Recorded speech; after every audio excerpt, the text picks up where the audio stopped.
எங்களுக்கு இறங்கும், எங்களுக்கு இரக்கம் செய்யும். ஏதோ ஒரு காரியத்துல உங்களுடைய வாழ்க்கையில ஒரு கலக்கம், வேதனை, பயம், ஆண்டவர் இறக்கம் செய்யணும், நாங்க ஏதோ தப்பு பண்ணிட்டோம், ஆண்டவர் மன்னிச்சு எங்களுக்கு இறங்கி உதவி செய்யணும், ஆண்டவர் இறங்குனாதான் உண்டு அப்படின்ற நிலைமையில இருக்கீங்களா? தேவரீர் எங்களுக்கு இரக்கம் செய்யும் அப்படின்னு ஜெபிங்க. கட்டாயம் உங்களுக்கு இரக்கம் செய்வார். 2வது, எங்களை ஆசீர்வதியும். உங்களுக்கு என்ன ஆசீர்வாதம் வேணும்? சுகம் வேணுமா? விடுதலை வேணுமா? நிம்மதி வேணுமா? குடும்ப சமாதானம் வேணுமா? பிள்ளைகளுடைய திருமண காரியம் நடக்கணுமா? கற்பத்தின் ஆசீர்வாதம் வேணுமா? கடன் பிரச்சனை மாறணுமா? என்ன ஆசீர்வாதம் வேணும்?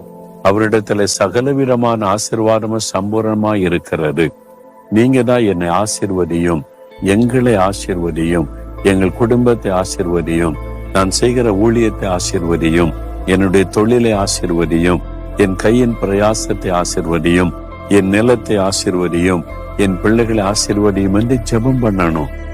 ஆண்டவர்கிட்ட கேளு, உம்முடைய முகத்தை எங்கள் மேல் பிரகாசிக்க பண்ணும். அந்த வெளிச்சம் வந்துட்டா இந்த இருள் விலகிறோம், இந்த தடுமாற்றம் விலகிறோம், குழப்பம் விலகிறோம், தெளிவான வழி கிடைச்சிரும். ஆண்டவரே, உங்களுடைய முகத்தை எங்கள் மேல் பிரகாசிக்க பண்ணும். நீங்க அப்படி ஜெபம் பண்ணி பாருங்க.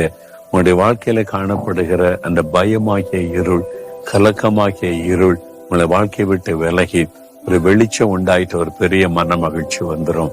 இந்த 3 காரியத்துக்காக இப்ப நீங்க ஜெபிக்கணும். ஆண்டவரை பார்த்து சொல்லுங்க, ஆண்டவரே என் மேல இரக்கமாயிரும், ஆண்டவரே எங்களை ஆசீர்வதியும், உங்களுடைய முகத்தை எங்கள் மேல் பிரகாசிக்க பண்ணும். சின்சியரா ஜெபம் பண்ணி பாருங்க. இன்றைக்கு உங்க வாழ்க்கையில அற்புத மாற்றம் நடக்கும்.